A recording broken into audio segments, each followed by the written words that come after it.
حضرت واصف علی واصف صاحب لکھتے ہیں آدمی جوان کب ہوتا ہے جب وہ آئندہ کے خواب دیکھنے لگے، آدمی بوڑھا کب ہوتا ہے جب وہ گزشتہ کو یاد رکھنے لگے، اور ہر دن کی قیامت ہر روز شام کو ہو جاتی ہے جب ہماری تمناؤں کے پاؤں حاصل کی چادر سے باہر نکل جاتے ہیں، تب ہمیں سکون نہیں ملتا۔ جن لوگوں نے اپنی زندگی میں اللہ کو یاد رکھا، ان کے چلے جانے کے بعد بھی لوگوں نے انہیں یاد رکھا۔ قائم ذات سے محبت کرو گے تو تم بھی قائم ہو جاؤ گے۔ ہر آدمی اپنے سے بڑے دانا کے سامنے بے وقوف ہے، اور آپ کو اپنے سے بڑا دانا ہمیشہ ملے گا۔ اگر کوئی آدمی دلیری سے سچ بولنے لگے تو لوگوں پر چھپا ہوا سچ ظاہر ہو جائے گا۔ اگر آپ جینا چاہتے ہیں تو موت قیامت ہے، لیکن اگر آپ مرنا چاہتے ہیں تو زندگی قیامت ہے۔ حضرت سلطان باہو رحمۃ اللہ علیہ کتاب شمس العارفین میں لکھتے ہیں کہ ہر انسان کا وجود دو سانس ہیں، ایک سانس جو اندر آتا ہے اور دوسرا سانس جو وجود سے باہر آتا ہے۔ ہر اندر آنے والے سانس پر ایک موکل فرشتہ اللہ تعالیٰ کی بارگاہ اقدس میں یہ عرض کرتا ہے، میرے مالک اس سانس کو یہیں قبض کر لوں یا باہر جانے دوں۔ باہر آنے والے سانس پر دوبارہ وہ فرشتہ یہی عرض کرتا ہے، اور وہ سانس جو تصور ذات اور اسم اللہ کے ساتھ وجود سے باہر آتا ہے تو وہ ایک نوری شکل اختیار کر کے الہ کی بارگاہ اقدس میں پہنچتا ہے اور ایک بیش قیمتی موتی کی صورت اختیار کر لیتا ہے۔ اگر تمام جہانوں کے تمام عالم، دنیا اور بہشت کی تمام دولتیں اکٹھی کر لی جائیں تو اس موتی کی قیمت ادا نہ ہوگی، اور وہ فقیر جس کا ہر سانس اللہ کے ذکر کے ساتھ وجود کے اندر اور وجود سے باہر آتا ہے، اسی لیے ان فقیروں کو اللہ کے خزانوں کا خزانچی کہا جاتا ہے۔ کتاب شمس العارفین۔ حضرت بابا بلے شاہ سرکار جب پہلی مرتبہ اپنے پیر و مرشد شاہ عنایت کے در پہ گئے نا، تو باہر کھڑکی سے کھڑے ہو کر اندر جھانکنے لگے تو اندر سے شاہ عنایت نے آواز دی کہ کون ہے؟ یہ بات ذہن نشین کر لیں کہ جتنے عظیم لوگ گزرے ہیں، جتنے مفکر، اسکالرز، اور جن کے نام کے ساتھ ہم رحمت اللہ علیہ لگاتے ہیں، جنہوں نے اللہ کو راضی کر لیا، ان میں سب سے پہلے جو سوال تخلیق ہوا، جو انہوں نے سوال خود سے کیا، وہ یہ تھا کہ میں کون ہوں، میری وجہ تخلیق کیا ہے، میرے اللہ نے مجھے بنایا ہے، بندے کو بنایا ہے تو کس لیے بنایا ہے۔ جب یہ سوال ان کے اندر پیدا ہو گیا تو ایک جستجو نے جنم لیا، ایک تلاش نے جنم لیا۔ تو جب شاہ عنایت نے اندر سے پوچھا نا کہ کون ہے، تو بابا بلے شاہ نے فرمایا کہ یہی تو جاننے آیا تھا کہ کون ہے۔ تو اندر سے آواز آئی، اندر آ جاؤ، ہم جانتے ہیں کون ہے۔ تم کیا جانو گاؤں کے ذائقوں کے سکھ، تم نے کبھی پی ہے کوئلوں پہ بنی دم والی چائے؟ جب نام پکارے جائیں گے سب اہل وفا کی، تب یاروں میں بھی تو پکارا جاؤں گا۔ ملک اپنا چھوڑو غیروں کے ہاتھوں میں شاہی، ایسے میں اٹھا دین محمد کا سپاہی، اور نعرہ تکبیر سے دی تو نے گواہی، اسلام کا جھنڈا لیے آیا سر میدان، اے قائد اعظم تیرا احسان ہے، تیرا احسان ہے۔ جنگ موتا کے مقام پر حضور اکرم صلی اللہ علیہ وآلہ وسلم کا معجزہ دیکھیے۔ جنگ سرحدوں پر لڑی جا رہی ہے، ادھر حضور مسجد نبی کے صحن میں ممبر پر تشریف فرما ہے اور جنگ کا آنکھوں دیکھا احوال صحابہ کو بتا رہے ہیں۔ اس جنگ میں حضور خود بنفس نفیس شامل نہیں، اس لیے اس کو غزوہ نہیں کہیں گے۔ ایک طرف 2 لاکھ کا دشمنوں کا لشکر، ایک طرف مسلمانوں کا 3000 کا لشکر۔ حضور جنگ کا احوال کچھ یوں بتا رہے ہیں۔ زید ابن حارثہ کمانڈ کر رہے ہیں۔ اب زید ابن حارثہ کو شہید کر دیا گیا ہے۔ اب مسلمانوں کے سپہ سالاری کا جھنڈا جعفر طیار کے ہاتھوں میں ہے۔ اب جعفر طیار بھی شہید ہو گئے ہیں، حضور کی آنکھوں سے آنسو جاری ہیں۔ اب جھنڈا عبداللہ ابن رواحہ کے ہاتھ میں ہے، انہیں بھی شہید کر دیا گیا ہے۔ اب اسلام کا جھنڈا خالد بن ولید سیف اللہ کے ہاتھ میں ہے۔ یوں حضور کی آنکھوں سے آنسو جاری ہیں اور جنگ کا آنکھوں دیکھا احوال بتا رہے ہیں۔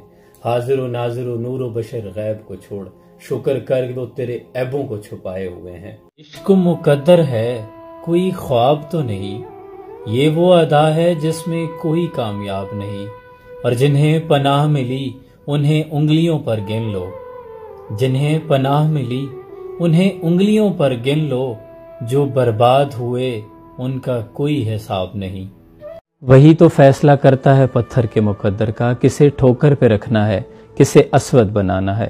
آپ کے بہت سے میسیجز داد و تحسین کے ساتھ مجھے موصول ہوتے ہیں، میں تہہ دل سے آپ کا مشکور ہوں، اور بہت سے میسیجز میں اس لیے بھی اگنور کرتا ہوں کہ یقین جانیں میں پورے ایمان سے یہ بات کہہ رہا ہوں کہ فقیر داد و تحسین کی خواہش نہیں رکھتا۔ ان باتوں سے بھی نفس چوڑا ہوتا ہے کہ جب آپ یہ طلب رکھیں دل میں، کہیں یہ خواہش آئے کہ میرے جانے پر میرا استقبال کیا جائے اور مجھے بڑے اچھے القابات سے، بڑے اچھے الفاظوں سے آپ نوازیں، تو سادہ نو کی لگے سوادہ نال، بزرگ یہ کہندے سن، اور دیدار کے قابل کہاں میری صورت، یہ تو ان کی عنایت ہے کہ رخ اس طرف ہے۔ یقین جانیے ان باتوں کی فقیر کو کوئی خواہش نہیں ہے، لیکن ایک بات جو میں نے بہت پہلے پلے سے باندھ لی تھی آپ سے بھی شیئر کرتا ہوں۔ سورہ بقرہ میں اللہ فرماتا ہے فَاذْكُرُونِی أَذْكُرُکُم، تو میرا ذکر کر میں تیرا ذکر کروں گا، اور جب وہ ذکر کرتا ہے تو پھر محبت لوگوں کے دلوں میں ڈال دے۔ جسے دیکھو میری وحشت پہ یہ تجویز دیتا ہے، جسے دیکھو میری وحشت پہ یہ تجویز دیتا ہے، فلاں عمل وظیفہ فلاں تعویذ دیتا ہے۔ حضرت بابا فرید رحمۃ اللہ علیہ جب وقت وصال قریب تھا، آخری ایام تھے، تو آپ کا بیٹا آپ سے مخاطب ہو کر کہتا ہے کہ ابا جی یوں تو آپ کی ساری زندگی ہمارے لیے مشعل راہ ہے، میرے لیے بہت سی نصیحتیں، آخری وقت میں کوئی نصیحت کر جائیں۔ تو بابا فرید رحمۃ اللہ علیہ کہتے ہیں کہ پتر ایس مرغے نو کدی اپنے تو پہلے نہ جاگن دینی، یہ جو ہمارے گھر کا مرغا ہے کبھی ایسا نہ ہو کہ یہ تم سے پہلے جاگ جائے، میں نے کبھی اسے خود سے پہلے نہیں اٹھنے دیا تھا۔ اور دیکھیں ہمارے بزرگ بھی اسے کہتے ہوتے تھے کہ یہ جو مرغا ہوتا ہے یہ فجر کے ویلے اذان دیتا ہے، وہ بانگ کہا کرتے تھے کہ یہ اذان دیتا ہے، اور پتہ یہ کب اٹھتا ہے، اسے ہمارے بزرگ وڈی سرگی کہتے تھے، یعنی تہجد کا وقت، بہت پہلے اٹھ جاتا ہے۔ تو بابا فرید رحمۃ اللہ علیہ کہتے ہیں کہ پتر بس اس بات کا خیال رکھنا کہ یہ کبھی تجھ سے پہلے نہ جاگ جائے، اس سے پہلے تو جاگ جانا اور اپنے رب کا ذکر کرنا بیٹھ کر۔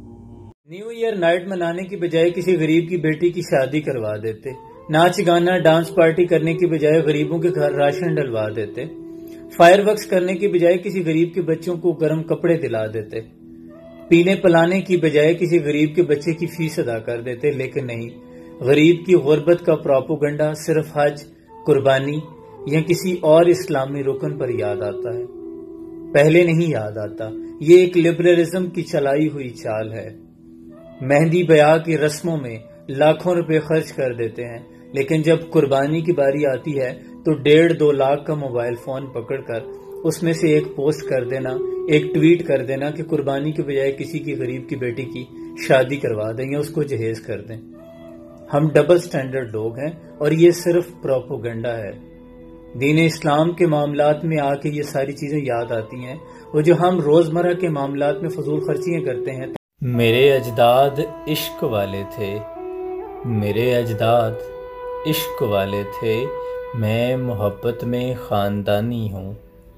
ہماری آنکھیں اداس غزلوں کا قافیہ ہے، ہماری آنکھیں اداس غزلوں کا قافیہ ہے، ہمارا چہرہ پرانے وقتوں کی شاعری ہے۔ کتابوں میں آتا ہے کہ بنی اسرائیل کا ایک عبادت گزار ایسا تھا کہ جس نے 70 سال زندگی کی عبادت میں یوں گزارے کہ دن کو فاقے کرتا، روزے رکھتا، جہاد کرتا، اور راتوں کو نوافل پڑھتا اور سجدے کرتا۔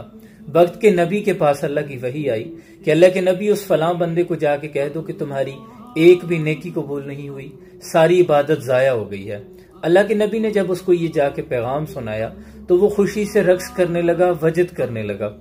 تو اللہ کے نبی حیران ہوئے کہ کیسا پاگل شخص ہے، ایک دن کی محنت ضائع ہو جائے تو کتنا دکھ ہوتا ہے، اور اس کی تو 70 سال کی عبادت ضائع ہو گئی۔